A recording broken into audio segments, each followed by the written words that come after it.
up, y'all? I wanted to share some insights that I had with a private client just a few minutes ago while it was fresh in my mind. And I really wish he was in our little online community.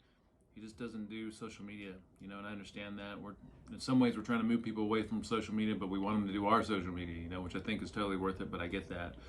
So the insights that we had that I thought would be useful for y'all is what are we supposed to be prioritizing as far as like the goals? If we're trying to figure out how to make this work in a modern lifestyle, and if we know we're going to concede on some things, like what are those things? Like where do we need to be strict and where can we be relaxed? That was really the conversation we had today. So I'm going to get to that, but I want to cover a couple other things that came out of the session. First of all, when I have private clients, it's health coaching. So I'm not taking them through a formal, rigid progression like we might go through in the master class or something. We're meeting these people where they are. It's really, really powerful. We always do a reflection over the past couple of weeks. What were our big wins? What did we see and notice change? How specifically? What were our challenges? What can we do a little bit different or better? That usually generates a lot of good discussion. Sometimes we'll get into some educational topics, but for him, he's at this point. He's been with us, a couple months now, and he's realized that food is way more powerful than fitness could ever be for body composition and just what we're trying to see improve. And that realization means that he's making his priority the food more than anything else. I thought that was really powerful. And he also said that this way of eating is so forgiving because if he's doing 2 meals a day and he doesn't get it completely perfect, but he's pretty close, the 2 meals a day allows some flexibility, and I totally agree with that. It shouldn't give us rationalization for going off unless we want to, but it is very forgiving. 2 meals a day, even if you're not completely perfect with it, that space outside of those 2 meals does give you some flexibility. And he's also learning how to balance enjoying life with this way of doing things, which we think is very doable for a lifetime.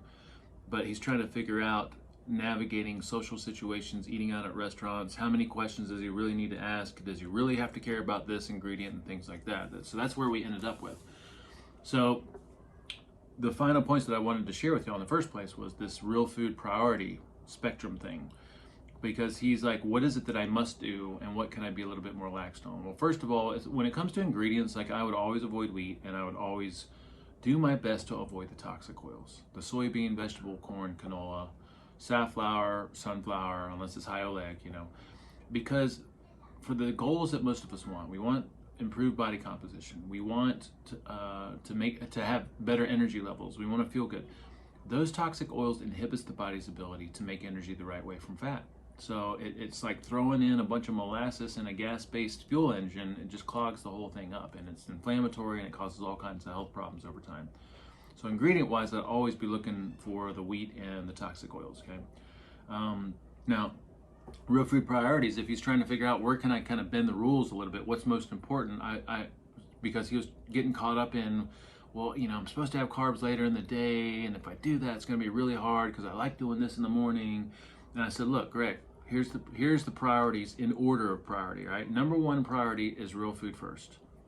Always eating real food, always reading ingredients and checking labels, right? That's the number 1 priority without even concerning yourself about amounts of carbs and some of our other basic rules, right? If you just eat 100% real food, the best of your abilities, like that is a big win. Second priority would be carbs or starches and sugars from real food sources in smaller amounts. Doesn't matter what time of day you consume them, because if we're trying to get the body to use fat for fuel and train it to be metabolically flexible, if we reduce the amount of glucose or starch and sugar, then because that's such a small amount, the remaining energy that the body derives from what we're consuming in the body has to come from fat, right? The smaller we can shrink that carbohydrate piece, the more the body's going to depend on fat for fuel. And we take it in the opposite direction. The more carbs we have, the more we're displacing the body's ability to use fat for fuel. So it's not that we want to avoid carbs. We just want smaller amounts of carbs. And our rule is 3/4 of a cup of each, starch and fruit, right? Or half a cup of each, starch and fruit. So again, real food, number 1 priority without considering amounts. Second priority is moderate carbohydrates to real food sources in smaller amounts, so that there's this priority. This abundance or overwhelmingness of fat over carbohydrates, okay? The third priority would be nurturing natural space in between meals. I think for most of us, that's going to be 2 meals a day. I don't think many people do really good on 1 meal a day all the time. I think there's a sense of overeating. There's a little bit of a backlash that comes from it, and you can do it here and there. I definitely do it on occasion just because the day dictates it, but in general, I think most people 2 meals a day. That's what would mean by space, right? The final priority would be trying to restrict your timing of your carbohydrates. So having your carbs a little bit later in the day as an experiment, or punctuating your carbs so that they're all in one place at one time, so that you're not having those huge insulin spikes frequently, right? Because a lot of insulin resistance has to do with not just the amounts, but also frequency, right? So again, to summarize that, real food priorities, real food is number 1 priority without considering amounts. Then you want to make sure carbohydrates come from real food sources in smaller amounts. Then you want to make sure you're nurturing space in between meals or embracing natural space. And then the final piece, and not crucial, is the timing of your carbs. Later in the day is what we think is optimal.